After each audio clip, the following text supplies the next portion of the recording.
Where are you? Are you sat in your car? Or on the bus making your commute to work? Just got home from dropping the children off at school. Or perhaps it's coming to the end of the day, you're doing those chores and settling down for the evening. And there's that thought, what do I want to do?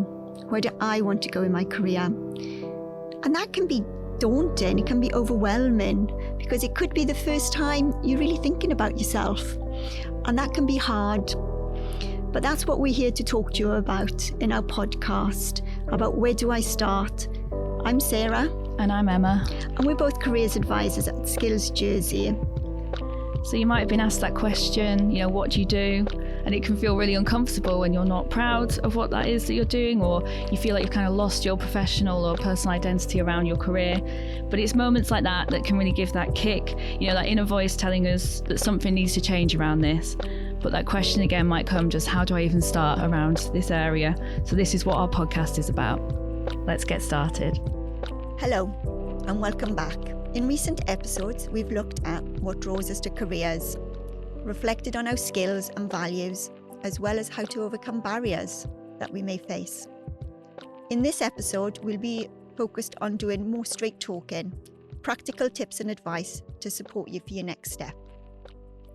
So just imagine, or you might already be at this point, you see a job going, you see a job advert and you think, this is perfect. This is exactly what I want to do.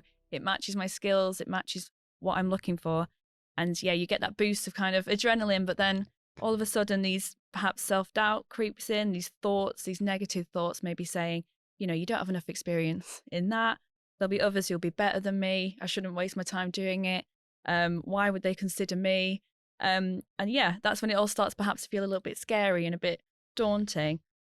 But stop, you can absolutely go for it. And today's episode of Where Do I Start? This is what we're looking at, those practical tips to get there. Yeah, absolutely. And we're joined by our guest, Tina Hesse, who is Children and Young People's Manager at Mind Jersey. Welcome, Tina. Thank you for joining us today.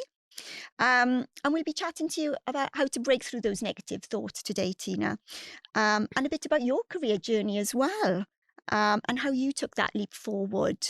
Because it can be hard to be brave and take that leap forward, which is something we've been chatting about in other episodes as well.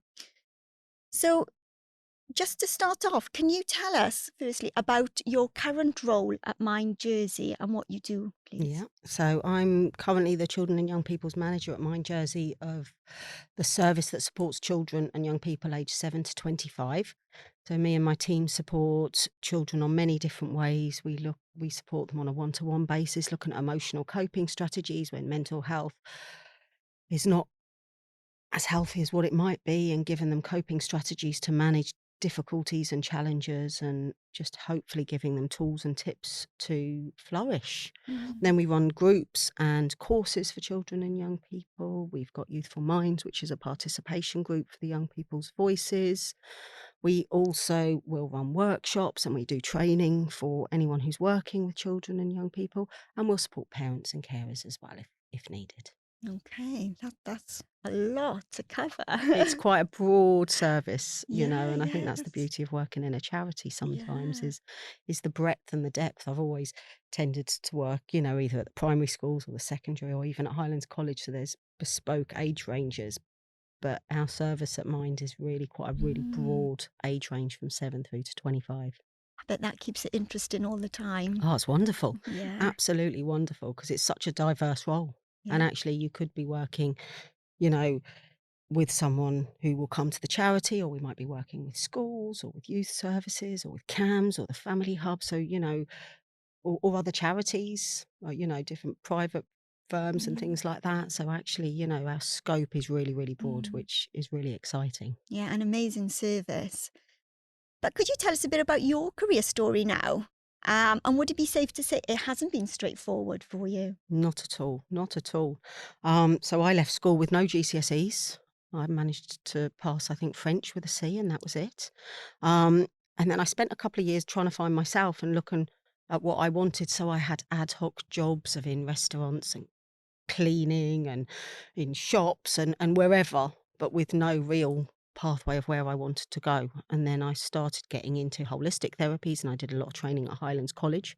So Highlands College has been pivotal in me re-accessing education and retraining to the things Mhm. that I love and I was passionate about. So as a Rasta, it's about trying to go back and be natural, and holistic therapies were in that. So I went Mhm. part-time and started training in some of those things like massage and Indian head massage and Reiki and nutrition and all sorts of different things. And then from there, I realized that actually I didn't particularly just want to go and work in a private sector, that I'd much prefer to having my own children by that time. It was like, well, what am I going to do? Actually, it'd be nice to do something with children. So I went back to college full time and done my childcare and education diploma, the level 3. Mhm. Um, we had to resit my maths and English GCSE, which was always a challenge, age 30, when you're in a group of 16-year-olds. Um, but the way that I was taught really supported me because I'd struggled when I was at school. So I was ready to learn, and I knew what I wanted to learn, which was really, really Mm. important. And then from there, I did my social science degree, um, which was amazing. And I was just ready to leave level 3 and just go into the world of work as maybe a teaching assistant in a school or something like that. Mm. And the college inspired me to carry on with my training and education. So done my social science degree, and then started working in one of the schools as a massage therapist under a Quiet Place, which was a program in primary schools to support children's emotional literacy. So my idea of initially, I just want to go in and work in a classroom, all of a sudden shifted into something which I was really, really passionate about. Mm. So I ended up being able to do my holistic therapies, but in a school, and support children's mental health and well-being and emotional health. And that was back in 2005. I Mhm. got that job whilst I was doing my degree, and so I was part-time doing the degree, doing a bit of work, and then that role just evolved into becoming not only the massage therapist, but a educational therapeutics practitioner, which looked at the Quiet Place program. So that was running 6 weeks worth of emotional literacy for children at Plateau School, which was Mhm. absolutely just a gorgeous program. And we would do things like the massage, we'd do therapeutic work, therapeutic play, arts, crafts, expression for children, and biofeedback program called Heart Math, which was around helping children to align their head and their heart and manage how they were feeling through breath work and things like that. So that was really, really interesting. And at the same time, I then ended up going back to education and done my what's now called the AET, which was at that time petals, which is all around training at the college and beginning to teach. And then I managed to get myself a part-time teaching role at the college, working with students who had varying different needs, primarily students who were on the entry level 1 courses. I taught some of the childcare to adults. So my whole career evolved around that. And then from that teacher training, I ended up doing additional teacher training, which, and then my master's degree, and as well as my mindfulness teaching and sand play therapy and self-love Wow. coaching. So education for me has been really pivotal Mhm.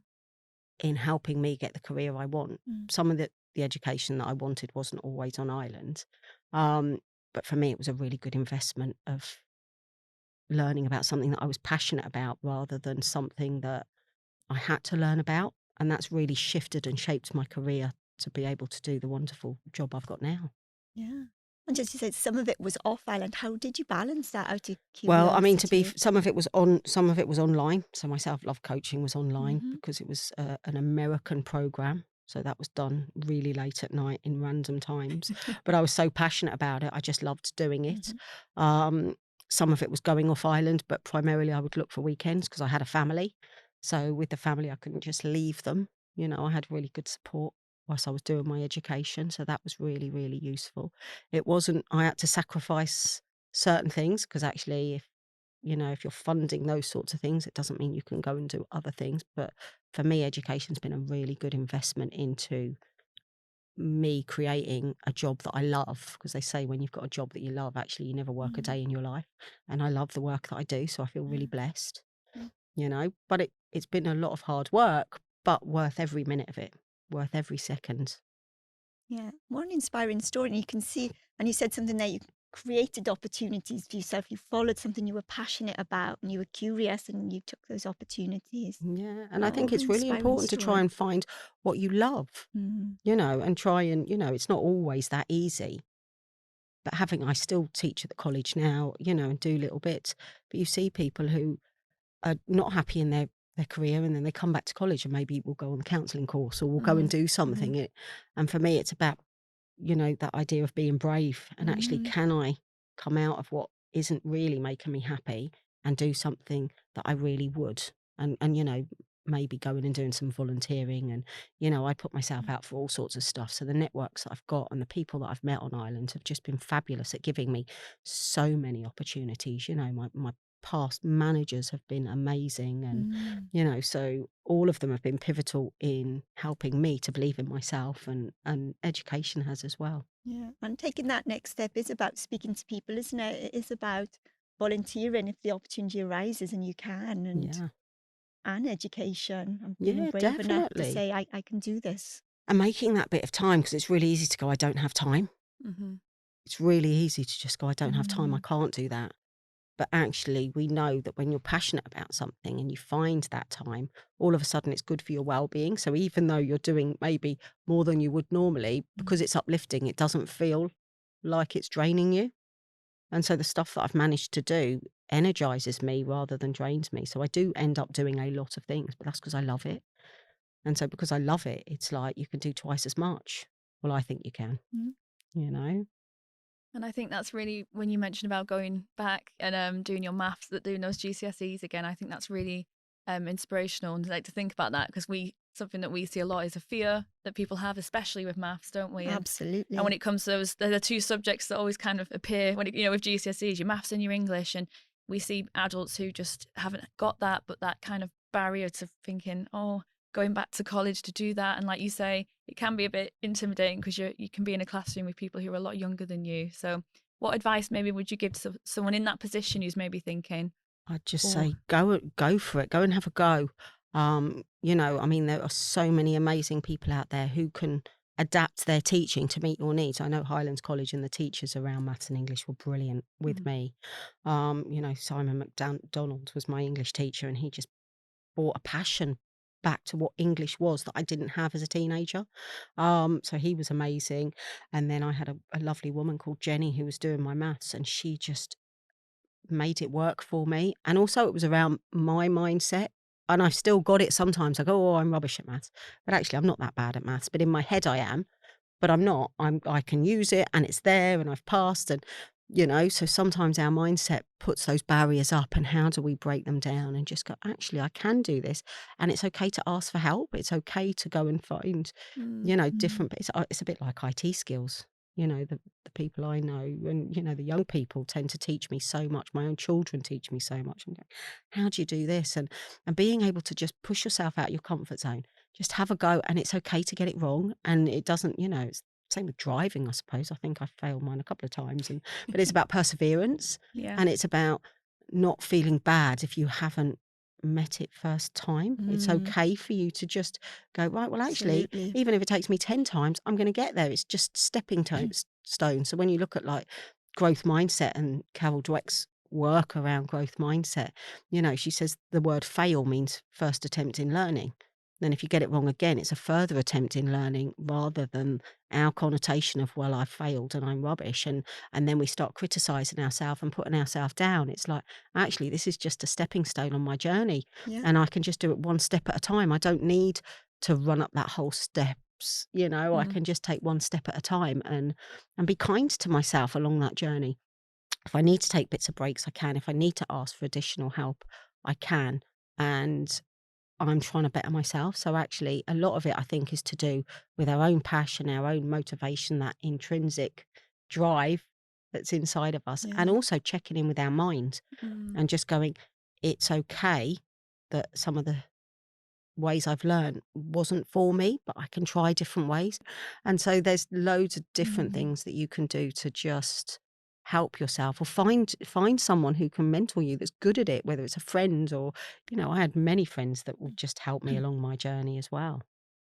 Yeah, I think you said something really interesting. It's all been really interesting, but something you said about time. I don't have enough time. And that is, for many people, I don't have the time. And sometimes when they feel far away from their goal, it's like, I haven't got enough time to wait that long to maybe get where I want to go. Like, I'm here now. It's going to take me, and start adding it up. So if I do my degree, that's going to take me, if I do it part-time, that's 6 years. And then I'm going to need something else afterwards.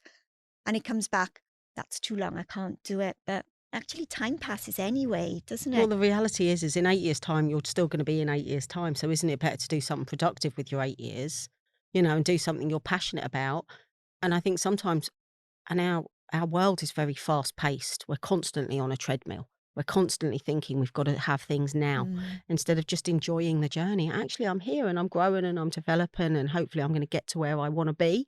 And it might take me 10 years, but actually in 10 years, 10 years is still going to be 10 years. But what am I going to do on that 10-year journey? Well, Mm. I'm going to go and do a job I don't really love just because it pays the bills. But it doesn't mean you can't do a job you don't love, but whilst working for something that you would like, or, and sometimes it is hard. And I think money can be a big factor for people. Mm. Well, I can't give up work because, but it's about, I suppose, being a bit creative with how it works. I've had to be really creative, my education and finding how I'm going to do what I want to do whilst still working full time Mm. and being a mum and having a family. And so it's about being as creative as possible, and also hopefully having good support around us. And mm. I've been blessed with the people that I've got around us, but I also know that lots of professionals have been there to support me on my journey too. So, looking at that wider picture and knowing that in 10 years' time, you're still going to be, 10 years older, but where you want to be, we don't have to race through life. Yeah, I think that's a really important point, isn't it? We don't have to race through life to get there. And sometimes it can feel like life is a race, that we've got to get there quickly and that there's no slow speed. Everything has to be done quickly. I think Yeah. then we miss half of life, Mm, don't we? Because we're like, well, I've got to get this done. I've got to get that done. And actually, we enjoy the moments of the learning. I've really enjoyed my learning journey. It's made me not only, hopefully, a good professional, but it's made me a better person. It's helped me develop as a person, and mm, my mind, my emotions, my soul, the whole of me is developed as part of that learning journey. And even if it's not academic learning, it might be that you've got a passion of, I don't know, playing a guitar, or doing whatever it is that you're doing, being creative, or you know and then that can shape into all sorts of different things as well. So I really believe if you love something, follow your heart, and you know just use your passions to find meaning and purpose in your life, whatever that looks like, even if it's just, as a volunteer or as a part time job, or as a full time career. Now, I've mm. been really blessed with my career, and I love the work that I do. But I also know that little bits and bobs that I'll go and do, maybe voluntarily, or, are also a part of my journey, and what's Mhm. made me me. So there's many different ways that you can develop on those things, but I do think your mindset, your passion, your purpose, what makes you feel good inside is important. Absolutely. Yeah. Yeah, and I think what's nice as well is I think sometimes, and some people are just quite goal orientated, they want this role and this is their journey there, their pathway. But, when you started going back into education, thinking about the holistic therapies, if someone had said to you, this is going to be what comes from that and where you go, would that have been quite a surprise? Would you have It would have been imagined going, daunting. yeah, Yeah, absolutely daunting. I wouldn't, if I look back at when I very first started, just doing like, I don't know, a day and a half in the school, doing a little, peer massage class in the classroom, compared to where I am now, I'd have been like, I can't do that. But actually, it just, you have those natural progressions. And I think it's also, you can work really hard for one career, and then all of a sudden you go, actually, I want to shift it. And so, like, I've shifted from, helping create, working in Plat Douay primarily as their wellbeing facilitator, to then moving back to the education department to help shape the wellbeing team as it is now. And then moving to Highlands. So, whilst I was doing that part time as well, I went full time at Highlands as a lecturer, and now I'm at Mind Jersey. And so, I've had different hmm jobs, and I think that's been beautiful, because sometimes we stay in things because we don't know any different, so we're in it and we're going, is this really for me? But it's about following, and I love now that I could move, whereas initially when I was in wellbeing, it was like, I'm never moving. I love this job. This is it. This is me. Whereas now that different roles I've had, is like, wow, I've been so lucky, and the stuff that I've learned and the people that I've met have really shaped my journey, as well as just stepping into realms that are sometimes Mm. new, and being brave and going, yeah, I can do this. I can do it. And believe, when you were talking earlier about not always believing whether, why would someone choose, you know, me over them. And sometimes even if they don't choose you in an interview, that's okay, because I went for a couple of interviews before I got the job at Minds, just because I felt, well, actually, I love education, but I want to go back into that therapeutic, more face to face therapeutically with young people. And I didn't get some of those jobs, but actually, it helped me going through the process of having interviews and then looking at, what I needed, my confidence, my ability to write CVs, my ability to go back and think about the way that I articulated myself and the way that I said what I needed to say. And all of those things have really helped me to get where I am. Yeah. And just believing in yourself, just going, I'm just going to have a go. It's okay if they don't pick me, but if it's meant to be, you know, I don't think it will pass you by. And it might just not be that moment in your life. And sometimes we want things, but actually there's other timings and other things that maybe we need to experience before we get to where we really want to, and I think sometimes if we can just accept where we are and go through what we need to go through, and try and reflect back on it and learn and go, okay, what have I learned? How has that made me more resilient? Or, how, look at that, I'm next time I go into that interview, I'll be more confident, or maybe not. And that's okay too. It's not always easy when you're knocked back, is it? Because Mm. it can just really Yeah. lower your confidence and your Yeah. self-esteem. But actually, we've all got amazing gifts that the world can use. And so when we can begin to just go, I've got my gift, I just don't know where it's going to be used yet, or I haven't met the people or the place or the vocation that is what I'm aligned to right at this moment. We have to sometimes learn Mm. patience and that exploration of self. And I think that's really part of our of of going on that journey too, is expressing who we are and understanding ourself as well. Yeah. Yeah. Yeah. And it's interesting. We had a guest on in an earlier episode, and I loved what she said. She said, we've all got abilities, but it can be the people around us, it can be our experiences that turn into capabilities as well. Yeah, It's just that time to nurture yourself as well, and develop your definitely. abilities. Yeah. And Yeah. for people who are taking on those, whether it's young people or new people, for us to nurture them, Mm. and to just remember that maybe they're not doing it as you would do it, you know?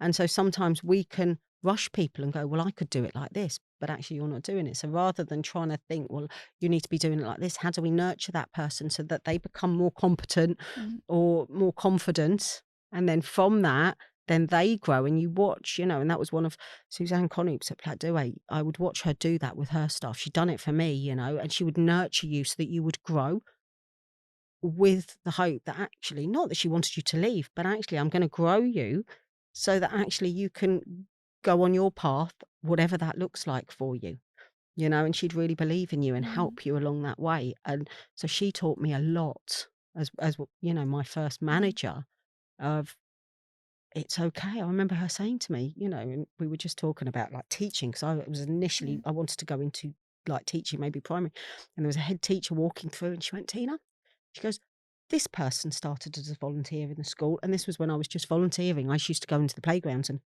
play with the children, because socially, the adults who were out there weren't particularly just engaged in the play. They were looking at all the different things. But I would literally go in and just play games with children to re engage them. Mm. And it was just like, and she never said you have to be a head teacher or anything like that. But she's just going, opportunities are there. You can take it wherever you want to take it, if you want to take it somewhere, you know, and that sentence stuck with me. to go, actually, I can shape what I want, you know?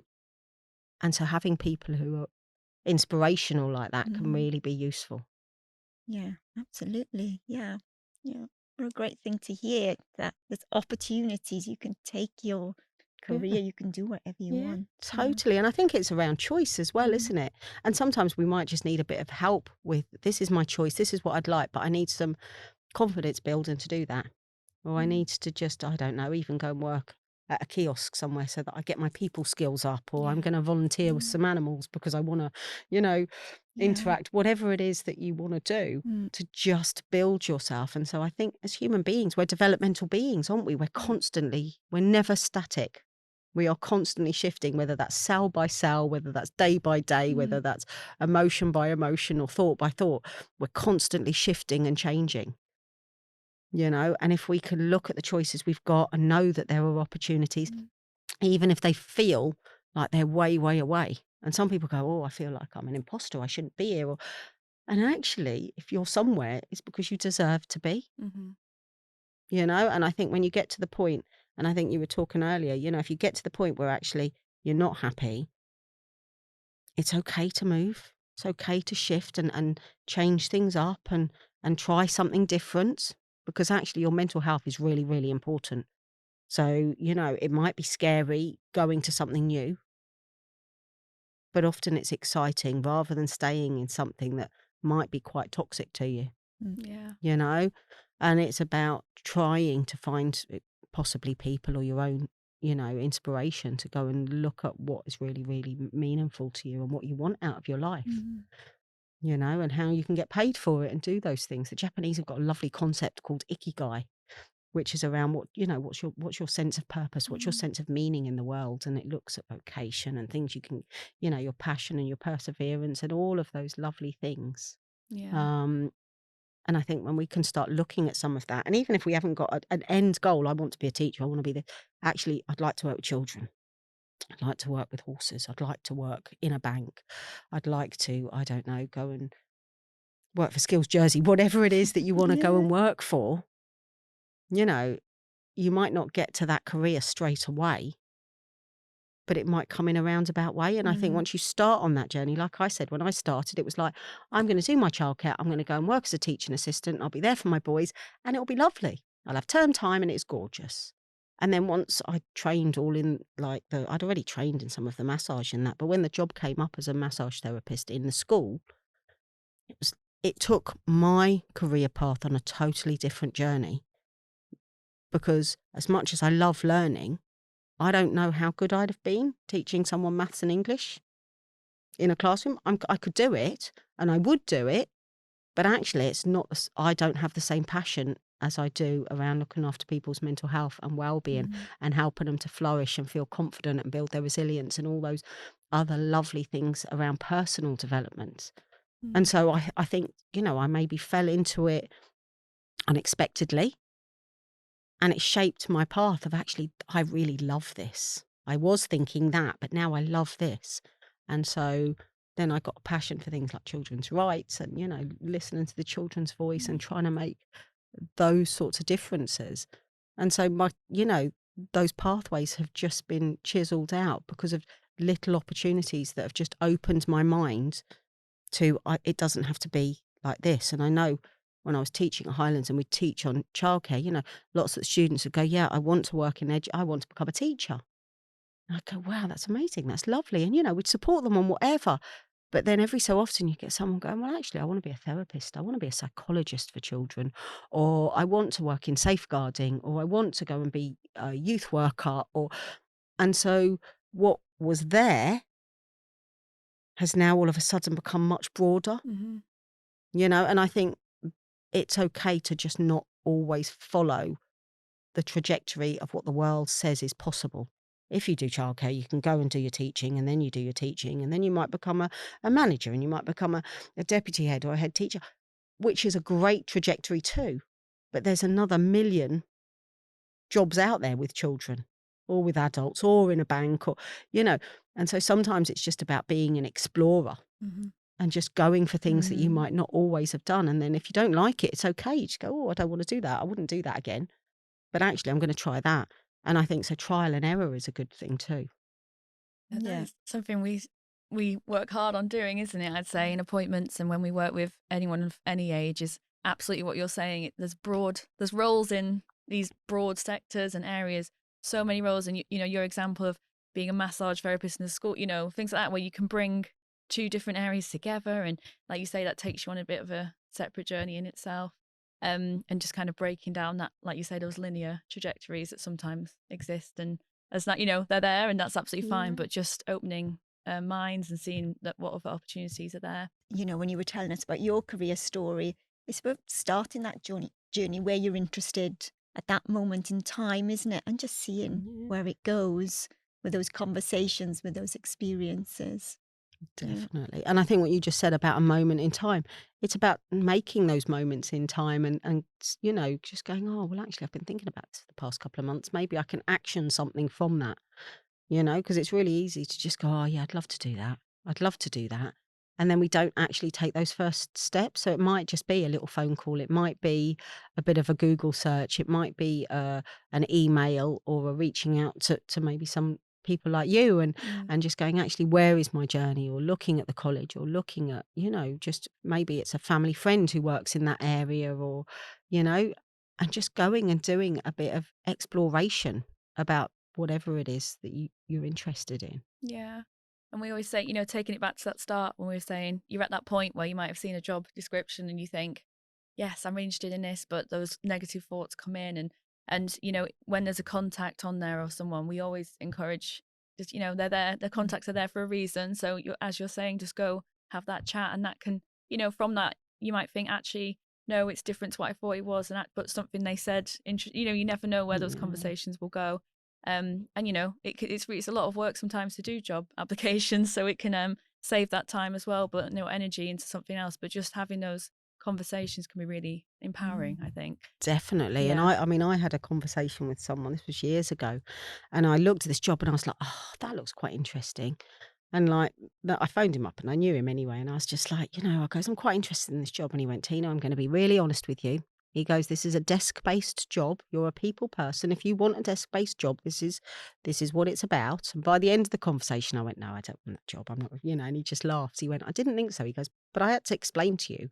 He goes, but you know, sometimes, like you said, just having that conversation and it might just be, well, actually, we're looking for someone with a bit more experience or a bit more training, and then they can support you in what sort of training you might need Mhm. to go Mhm. on if you wanted to get those sorts of jobs. And without talking to those professionals, you wouldn't know that anyway. So sometimes, you know, it says, oh, this is, you know, needed and this is desired. And so, you know, you might have the basic needs, but actually, what are the other desirables? You know, what are those other things that you can just make your CV that little bit more that's going to stand out? Mm. Yeah. And on the topic of CV, you said, you know, you had to revisit doing your CV after a number of years. How did that make you feel? Because we see people all the time and that CV, if you've never needed one, because sometimes we can go through life and never need a CV or Yeah. look at our CV after over 10 years or something. How did that make you feel Do you thinking, know, I've I got mean, to do my I CV? I love my CV, but I've had to cut it down. I do loads of training. I love it, you know. And then it's like actually finding out what's really pertinent and having to tweak it for different job applications. Actually, that part of my experience is relevant to this. So I don't need to put that on, but you feel like you've got to put everything on. And actually, so being able to wheedle it out and just looking at it and going, wow, look at how far I've come, you know, from someone who had no GCSEs to now having a master's degree. It's like, wow, I've been on a real journey. And actually, that's been amazing. I'm not saying it's been easy because there's been times when actually I've wanted to like rip it all up and not hand, you know, and just go, no, I don't want to do this anymore. I can't be bothered, or it's just all too much and it's overwhelming, you know, and Mhm. to just then sit back and go, oh, okay, I can do it. And I just needed to take a couple of days out of being in it for me to then reevaluate and just take a step back and not get Mm. myself so stressed about it and just go, yeah, yeah, I can do this and I will do it.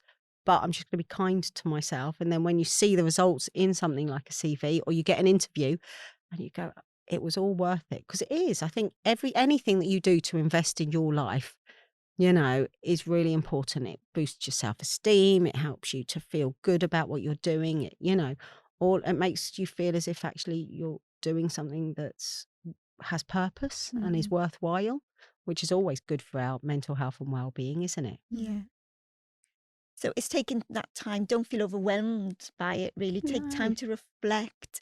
And I'd say a big tip from us would be, write down those experiences first. Think about what you're going for. If there's a job description, look at it and break it down. Where have you done those things? How? And it might not Yeah, be direct job experience. It might be in other parts of your life, and that's fine. But just definitely. take time yeah, to reflect on what you've done, jot it down, and Yeah, and because we've all then got start to assemble it. different experiences. And, Mm, the words, I don't know, teamwork, people go, oh, well, I haven't done a job in a team because I've been solo working in a shop or whatever. But actually, you're part of the football team or you're part of, Yeah. I don't know, helping out the scouts or whatever it is. So it's about being creative and just going, oh, okay, so I'm just going to take some of those key words and what does that mean for me? And find those examples. Because even if it's like as a family or coming together and, so, there's different things that you can use. yeah, We get really hung up on what we can do rather than who we are. Actually, sometimes our way of being, particularly with mental health, someone who's empathic and, kind and considerate and can build good relationships is just, if not more important than being a good timekeeper or, having those organizational skills. Mm. So it's about looking at you as a whole person. It's not just about what you can do. Look at who you are. And I think sometimes that's what makes people uncomfortable, and so it's like, how do I big myself up? Because as a society, it's like, well, I don't want to seem big headed, but actually, you're a really beautiful person. So what sort of friend are you? What sort of, person are you? Think about those good qualities and try and grow those qualities and recognize them and be kind to yourself. Because sometimes, we've got this inner voice that goes, well, you're rubbish at that and you can't do this. And actually, no, I can. And actually, I'm a really good friend to that person, or I've got a really good way I can, just really attune into children, and when they're upset I can calm them or whatever it is that you can do. But we've all got amazing qualities inside of us and we don't celebrate them enough, and I think people get really uncomfortable. I work, with lots of people, and you start talking about self-love and self-compassion and self-worth, and they just look at you and go, oh, I don't know about that, it's all a bit uncomfortable, and what do I want to think about that for, you know but actually those things are really important in finding out who you are and living a meaningful life that gives you purpose and what you want for you. It's like, who are you? Go and reflect, even if it's not just about job. It might just be actually, what do you want for yourself in this life? Who do you want to be? And, so that sort of that coaching aspect that you do. But, people can self-coach. You can go and do lovely things, just even going and getting one of those reflective journals that's got lovely questions in, like, who am I? What are my values? What's important to me? What do I love doing? What makes me happy? All of those things can just help us to understand ourselves, and when you're looking at that idea of emotional literacy, which is what a lot of employers are looking for, they don't just want you to have an A star. I'm not saying that there's any, it's wonderful if you've got A stars and you've got, a first class degree and, but actually, what are those other things that underpin who you are? Because they are just as A star as, and there was a young person and it was like, actually, she was writing a poem about I am, and in it, she just put, I am an A star, so rather than I've got one, actually, I am that. And we all are. Sometimes we don't believe it and it might take time to get there, but we've all got the capabilities, the capacity, the choices, the opportunities, and just recognizing how amazing we are and that we've all got a place to do something in the world. It doesn't matter whether you're the CEO of something or whether you're working in something that hasn't got so much responsibility. Every single person is valuable in this world. And when we can learn to find our value and then find something that aligns with who we are as well, then I think we've hit gold, really. And you've got your own little treasure chest. yeah, absolutely. And we were talking about values. That's how we kicked off the podcast series, Yeah. wasn't it? Talking about values and how they guide us. We Yeah. might not recognize it, but they totally guide us on our path. Yeah. Yeah. And we just with CV, moving on from CVs to kind of, we spoke a little bit earlier about interviews, and you were absolutely right in saying, you've had interviews, you haven't got the job, but we always say when that happens to anyone we see for appointments, getting that feedback is really important, just building on from that. And absolutely, it can feel really hard when you don't, sometimes you get that moment of just, and like we've been saying, those negative thoughts can come back. And we see a lot of people with interviews who get very, very nervous, and again, might have not had one in a while, or might have had loads, but just get really like anxious and built up. But would you have any tips or kind of advice for people who get those nerves beforehand and just, get really worried find about some them? calming coping strategies, whatever that looks like for you. Calm breathing's brilliant, a bit of mindfulness, using the senses, reading something that's motivational to you, or when you're anxious about things, helping yourself come out of your anxiety. So finding coping strategies that work for you, because I think regardless of whether you are a person who becomes highly anxious or whether you aren't, we all get some induced anxiety and those sorts of things. And it's just about, okay, right, how can I channel that energy to be able to be useful? And if you're really are nervous, just be honest and go, I'm really, really sorry. I'm really, really nervous. And just have those honest conversations, but try and find ways to just calm yourself, whether that's through, I don't know, a distraction. Like you said earlier, actually, I'm just going to focus on that little bit up there and come back down, especially when you can feel your heart racing and all of Yeah. those sorts of things, and your mind just goes blank. And I've sat in interviews and your mind's just gone blank and gone, oh, I can't think of that. Ask people, can you reframe that question? Or Yeah. could you just repeat that question? Because you know that your brain is, and it just gives you a couple more moments to think about what it is, and maybe not take things. It's not just about, I don't know if it's teamwork, and I haven't done any teamwork, but actually try and think out the box, Yeah. And before going into an interview, try and think out of some of those, do mock interviews, go and just think, have a little look at what are some of the sorts of questions you might get asked, and just try and give yourself some ideas and some prompts. And I think it's also okay to have some notes with you. It might just be a little card that's got some prompts of, I don't know, stuff I did at school or stuff I've done at swimming club or whatever it is, so that you've got some ideas that you can draw on and a visual prompt, so you don't always have to rely on your memory when maybe you're a bit stressed because of it. Yeah. Yeah, we absolutely, those kind of preparing for interviews and practicing, like you say, sometimes doing mock interviews with people that you might not know, or just pushing yourself out of that comfort zone, but still in a kind of a safe zone, but just getting used to answering those kind of questions that are linked. You can sometimes look at the job description and start to think, oh, these skills of what they're looking for, how can I talk these through? How can I vocalize them? And I think absolutely what you were saying, the uncomfortableness people have of talking about themselves. Sometimes when you're nervous, you start to kind of, oh, no, but I was part of a team and they did that, they did that, they did everything, I just did this. But that real focus on, no, what did you do? Because you did something and it was great. And what was the outcome of it? Like, what did you change by doing that? It can just take sometimes practice to get used to it. And to learn to celebrate yourself. Every life is important, isn't it? And when we can learn to celebrate the things that we've done, regardless of, oh, well, they've done more than me. Actually, no, but your story's your story, and it's just as meaningful. It's just different to theirs. So learning to celebrate our journey, whatever that is important. At the end, at the end of the interview, there's that classic, have you got any questions for us? And something we always like say is definitely have those questions. This is your chance to, exactly like you were saying, get to know them a bit, find out a bit more. If you have a few questions about the environment or something about the role that you just wanted to find out more about, that is your chance, isn't it, to kind of have that and feel, because there's more than just the conversation you can pick up on. Like you're saying, you can sometimes get a sense of, oh yeah, I think I'd really like it and I really liked them, or you get to find out more information there. So take that chance, you always say, just to ask those questions and find out from them firsthand. So wow, lots of insight there. Thank you so much, Tina. Brilliant. Thank you. And I think the main, and it has kind of come through, hasn't it, in some episodes as well, some of the main messages is there is support out there. Take it.